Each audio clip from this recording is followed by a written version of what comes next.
With the upcoming release of No More Heroes 3 on all non-Switch platforms, I thought I'd make a real quick video giving my thoughts on the game, as I did play it when it was initially released on the Switch. I'll split the video into 3 parts: the good, the bad, and spoiler talk. Before I start, I will preface that I do think No More Heroes 3 is a good game and is very worth your time, especially if you're a fan of the previous games. Hell, it being released on everything other than the Switch does fix the only glaring issue the game had, which was the performance in some areas. But we're starting with the good here, and there's a fair bit to talk about. Travis, you're behind enemy lines now. Huh? Gene? Have you always sounded like that? Something wrong? No, it's just, I always assumed you were a female. Are you tweaking? This is how I've always sounded. That's pretty badass. For starters, my favorite part about No More Heroes 3 is the writing and characters. Suda51 games always had this tongue-in-cheek nature to the way the characters are written, what with all the references and taking ridiculous situations seriously, but I think No More Heroes 3 is the one where it goes past tongue-in-cheek and makes the character self-aware, but not in the ironic sense where it's just constant fourth wall breaks. It's more like they're aware of the media that they consume and how it's being applied to their current situation. That's not to say there aren't fourth wall breaks, because there's a ton. Okay, I'm just gonna put this out there. For red, throw up an N mark above your head, and throw up an S for blue. That'll make it simpler. Gamers like that kind of thing. But more often than not, Travis and Bishop, don't worry about it, will just have long conversations about Takeshi Miike films, or Travis will mark out about a battle arena looking like a quarry used in a bunch of old Sentai shows, or hell, they'll straight up name drop different franchises but censor the text for them. Name one other game that does that. The best one has got to be 13 Assassins, right? After that, it's Ninja Kids. Harakiri, Death of a Samurai is a masterpiece too. The casting is amazing. Who's this cool-ass Japanese dude? Travis, I feel, in this game is actually somewhat more relatable, because where before Travis always felt like a mid-20s gamer power fantasy, here he just seems like a dude who likes shit and loves to talk about it. And murder people. All the characters in the game are really well written. Aside from the self-awareness, they all just give fun dialogue and banter between each other. Especially Travis. This is the natural progression of the character that we all wanted to see, and Suda provided through and through. Also a special shout out to the main villain, Fu. He sort of got this Kamen Rider villain thing going on with him being an evil overlord and always having a scene at the start of every chapter. But I also like that he's got this punk asshole personality that you don't normally see with villains in his position. He's honestly really fun when he gets screen time, and luckily he gets a lot of it.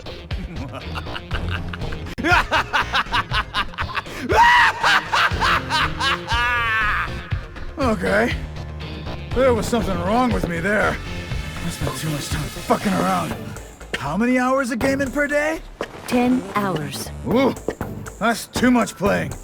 It should be like an hour, right?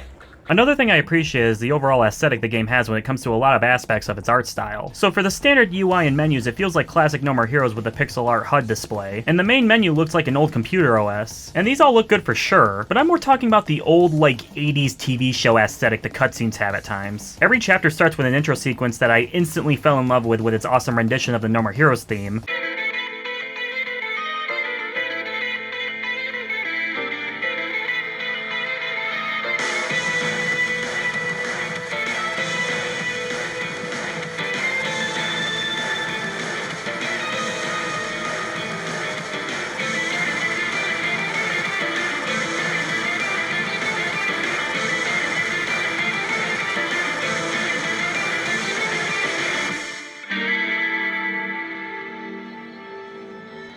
Silhouettes flashing by, maybe taking a page out of No More Heroes 1's intro, all with the aged filter over the audio and video, give you this feeling like you're watching an old Super Sentai show from the 80s. I think that was the major inspiration for this game's art direction, hell, the game's direction as a whole. As you know, Travis using a laser sword is a reference to an old Sentai show called Space Sheriff Gavan, so I think this time around they went the extra mile and made the whole game feel like an old TV show. Even the pacing feels like that. Every episode starting off with a scene with the main villain, showing or hinting at the monster of the week, then we get the intro, move on to focusing on Travis up to when he heads off to fight the boss, get another scene with the villain and the monster of the week to show their connection, then Travis fights said monster, wins, and then we get the credits, which also has the same aesthetic as the intro, but with a really awesome art piece to look at. It really made getting through each chapter exciting to see what would come next. Honestly, I can't think of many games that goes for an aesthetic like that.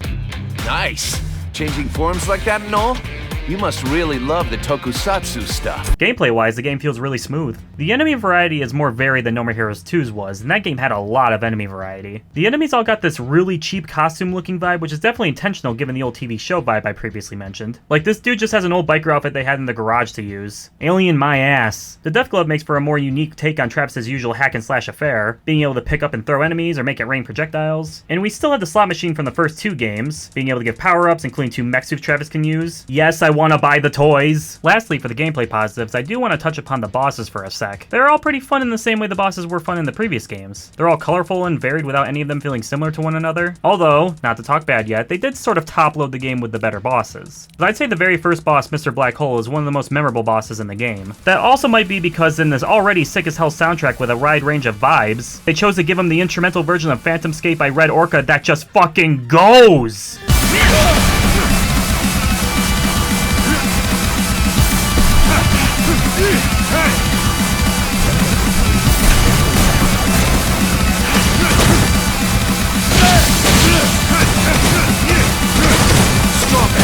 The whole soundtrack is really good. I hate to be predictable, but my favorite songs featured other than Phantomscape would be Itidakimasu, which slaps hard, and Musical Chair, which is probably the chillest song for a deathmatch I've ever heard. Now, I haven't talked about the plot yet, and that's because I wanted to transition between good and bad using it as the topic. See, I like a lot of parts about No More Heroes 3's story. Fun scenes with Fu talking to his minions, Travis interacting with the bosses, lots of fun moments. I even like this really weird subplot they start off with Travis talking about some old game he used to play called Deathman. The mystery of Deathman is still unsolved for me. But that's about to change. A remake version was released. Now I can finally find out who Deathman really is. But unfortunately, there are a lot more decisions with the plot that I wasn't too keen on. Not in the spoiler talk yet, so I'll keep this part brief, but it feels like they didn't really know how to showcase the game's plot outside of the cutscenes with the bosses. See, in No More Heroes 1, you're constantly working towards paying the fee established at the start of the game, and in No More Heroes 2, you can just hop right to the next story beat whenever, so there wasn't really any downtime between plot points. In No More Heroes 3, we're in the Galactic Superhero Rankings, which never gets mentioned again after it's talked about once at the start. And there isn't really a whole lot of point to the fee this time, you just kinda have to pay it because you have to. That's a little lame, and one, the explanation was that's how they got to pay for the venue and arrange for the fight to happen, so it made sense, even if it did turn out to be a scam. In 3, it just feels like they heard people wanted 2 to be more like 1, so they made the fee because, well, 1 did it. Speaking of which, this open world sucks just like 1's did, if not worse, since here on the Switch the frame rate drops like it was never meant to be played on the Switch. Its initial exclusive console with no planned release outside of it. Now that the game is getting released on everything else, that will eliminate that problem, but it won't fix the fact that the open world still has nothing in it, and I'd argue it's a little bit more annoying to navigate now that the jobs you have to do are spread out between 4 different areas that look kinda cool, I guess, but aren't interesting enough to hunt down all the scorpions or t-shirt aliens or Deathman cards. Like, there's technically things to find, but like, without, say, a fun physics engine or a fun way to navigate or even landmarks to find, there's really not a whole lot of fun to be had exploring an open world like this. It's like they learned nothing from 1. In fact, in some ways, they downgraded from 1.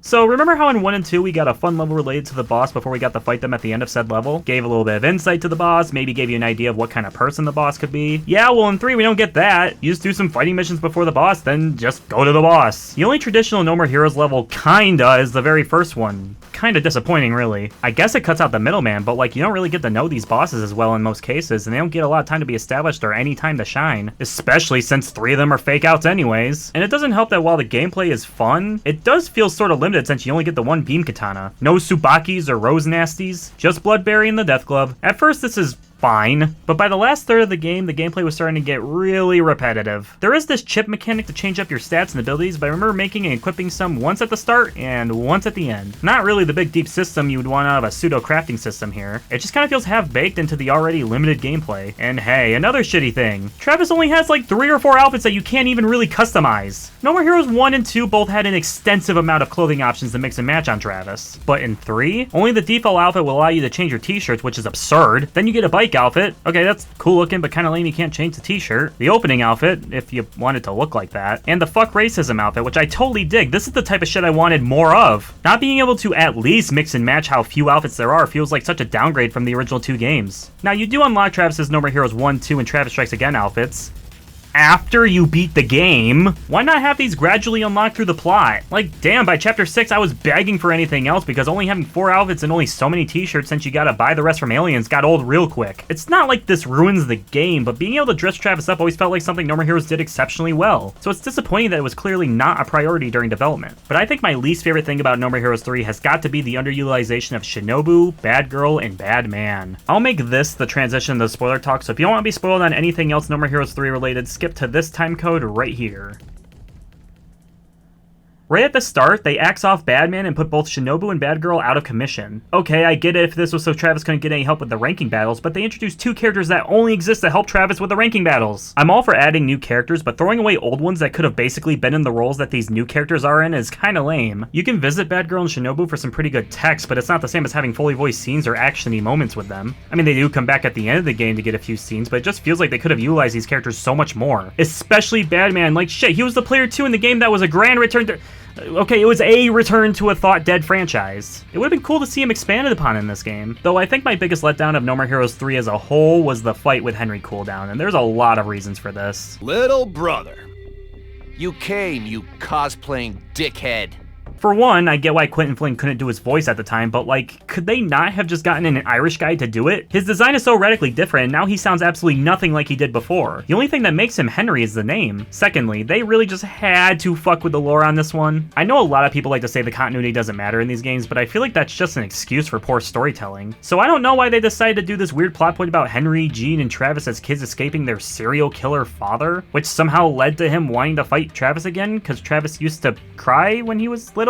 Like, Henry and Travis already had enough of a rivalry going on that they could have done something less like this to get them to fight again. Because having this Final Fantasy VIII type, oh, this happened, but we just forgot kind of plot point is lame. The fight itself is okay, I guess. I mean, it's kind of hard to match the original game since that was like a secret fight after you beat the game. This time around, it's just like, oh, I guess we're fighting Henry now, even though it doesn't look like him or sound like him and basically has a different backstory than him. Like, yeah, he was kidnapped by the Cooldown family and they like imprinted memories of a Cooldown child into him, so he had an Irish accent now and forgot his memories until he watched like Thor or something and now he remembers his actual backstory. I don't understand why they had to do it this way. They should have just made it like Henry again or just not had it at all. The adults, they took us and they tied us up. After that, I lost all my memories and had them overwritten with those of a child born to the Cooldown family. So fucking what? As for the rest of the late game fights, they're cool, but they always come with something that makes them a little less cool. Like Destroy Man, yeah, it's fun to fight him and they pull the handshake gag a bunch of times, but it's this weird side story put after one of the fake out bosses, so it really has nothing to do with the plot, it just sort of happens. Sonic Juice is a fun fight, and the conversation before the fight is hilarious, but the RPG bit, while it's funny at first, it gets old real quick when there's only maybe like 4 moves between the boss and Travis. Ha ha ha, RPGs are slow, but they have just a little more variety than this, Suda. Why not? What reason could you have to be so stubborn about it? Because the characters look fucking... The characters look... Characters look... But do the characters look... The characters... look... You know, you're right. They look so... I had been totally blind to that. I never noticed.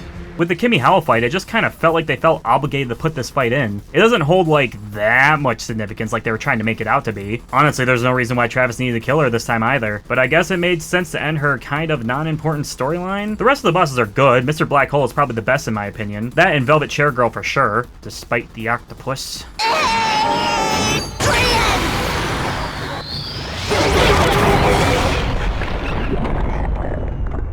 The lamest was probably Gold Joe, since that was sort of the point of his fight. I think the overall most sound boss fight in the whole game is the fight with Midori Kawa. She even has a fun level before her fight, which, you know, every fight probably should have had, would have made the rest of them stand out a little bit more, I don't know, just a thought. But the worst fight, in my opinion, is the final fight with Boo. Phase 1, pretty hard, but fun enough. Sure, it was a little difficult, but I think it showcased his personality really well. It was definitely final boss worthy. Phase 2, did we not learn anything from Pizza Bat? At least there's a satisfying end to this one, but the fight against this big wall is pretty much just as shitty as the blimp from 2.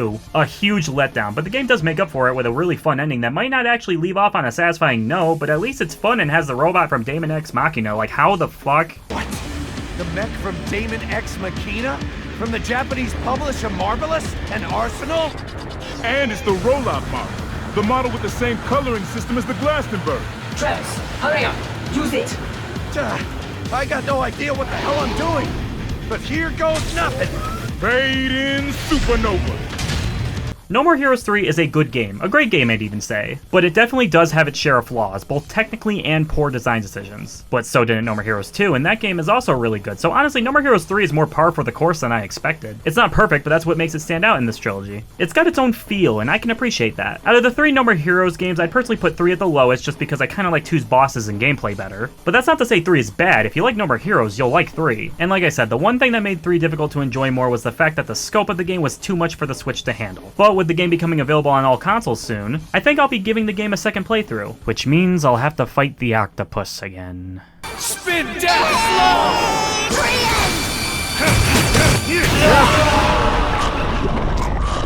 Sylvia!